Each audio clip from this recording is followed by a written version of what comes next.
Dumadating talagang mahirap yung buhay. Hindi natin alam kung hindi naman lagi nasa taas. Dumadating din tayo sa baba.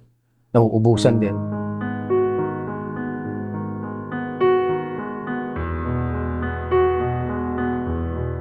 Ako po si Kagawad J. Briones ng Barangay Paltok, Quezon City. Dito na po ako lumaki at nagkaisip.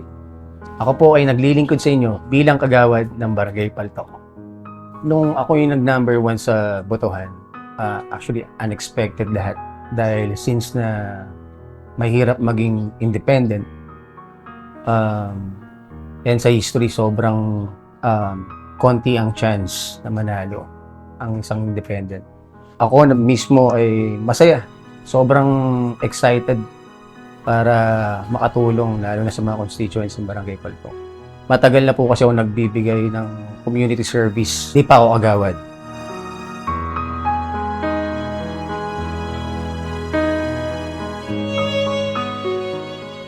Meron po tayong natutulungan pagdating sa hospital. Dahil sa may mga kamag-anak po tayo sa isang pampublikong hospital at doon po natin na-assist po natin sila. At the same time, pagdating naman po sa eskwelahan, nakakapagbigay naman po tayo ng scholarship pagdating sa kolehiyo.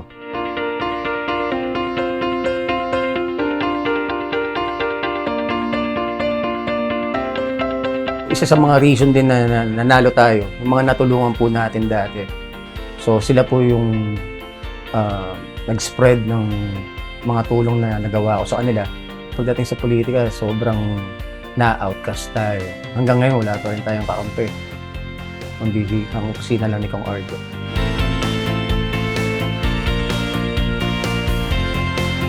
So lahat ng projects na ginagawa ko is sa sarili kong bulsa. From umpisa hanggang ngayon. Yung totoo mahirap po.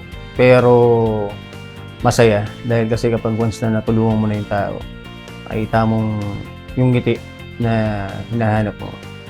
Nawawala yung yung pagod. Nawawala yung iniisip mo na ano ba to? Wala na tayo. Kumbaga, susubo mo na lang, binibigay mo pa. Namamanata po tayo kay Nazareno. Ito na rin yung bawi ko sa mga kasalanan ko. Wala namang perfecto pero doon ko na lang po nilalagay o doon ko na lang po ginagawa yung pagsasakripisyo para sa kanya. Isang malaking blessing na yung hindi na magkasakit yung anak mo, gumaling yung anak mo. Blessing na nagkaroon ka ng negosyo. Hindi naman sobra pero sapat lang sa pamilya, hindi naman lagi na sa taas. Madating din tayo sa baba. Nauubusan din.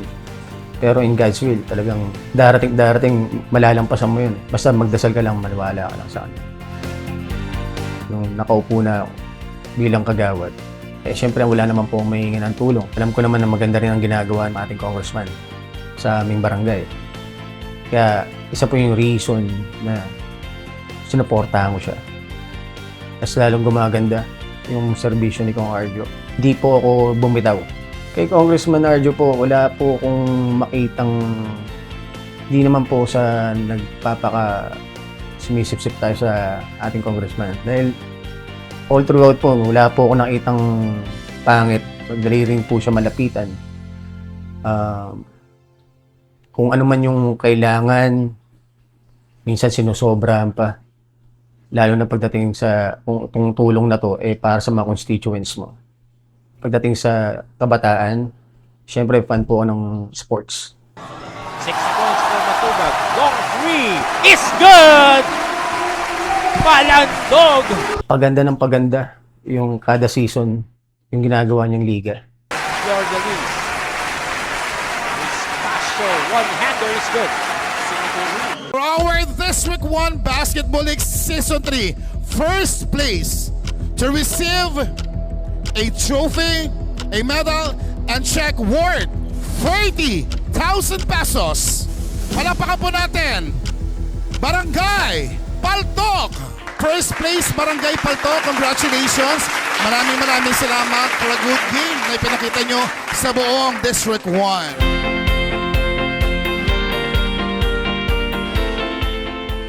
So maraming natutuwa.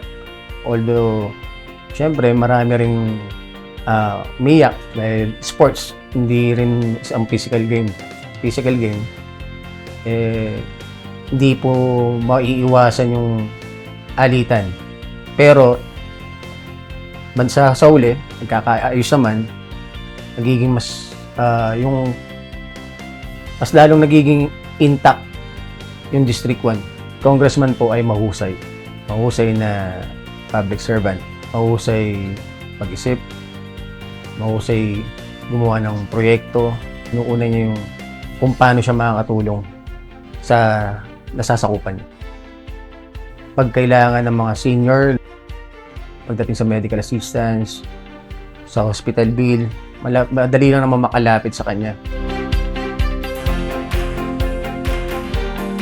Nagpapasalamat po ako sa malaking tulong na binigay ni Kong para sa nanay ko. Maraming salamat po talaga. Malaking tulong po yun sa amin. Salamat po sa tulong na gamot sa financial. Thank you po. Big help talaga. Kasi kailangan talaga eh. Kaya salamat. Malakas sa baba rin. Oo, pare, continuous tayo. Pag recovery tayo, recovery. Yan. Siyempre, isa po ito sa mga tinutulungan namin ni Kong Arjo. Salamat po, Kong. The best talaga. Number one, isang sabi lang. Yan. Kasama ko si Romar sa Patidiboto, Opo. sa Pong Jesus Nazareno. Kay Kong Arjo, alam kong maraming batikos na naririnig ko sa social media. Sa akin po, kahit na may mga ganong batikos, ganong paninira, hindi naman po yung dahilan para tumalikod ako sa kanya. Sinabi ko yun po, kanina umaga po, pinapanood ko yung inyong show, nabanggit nga po yung sa Quezon City. No, at ito pong sa Quezon City, ay nabalidate na po ito. Kasama rin po ng Quezon City LGU na ito pong mga una nilang na binanggit na suspected ghost ay nandun naman po pala. Ayun, nako. Sa future po. Opo. So, linawin natin, andon, pero meron bang nakitang kahit isang ghost sa Quezon City? Wala po. Doon po sa una na lang ni-report. Nagkaroon na po ng joint inspection and validation at wala naman pong nakitang ghost doon po. Yun po ba'y, sabi nyo, joint, so kasama ang LGU? Tama po yun. Ayun, napaka-importante na may joint validation, kumbachero. At ngayon, clear naman po si Kong Arjo na wala naman po siya talagang ghost project. Congressman Arjo Atayde, kung ano po man ang pwede namin maitulong o pwede ko po maitulong bilang supporter nyo, andito lang po lagi kami. Kahit anong mangyari, nakasupport po kami sa inyo. Lagi nyo po kami nasa likod.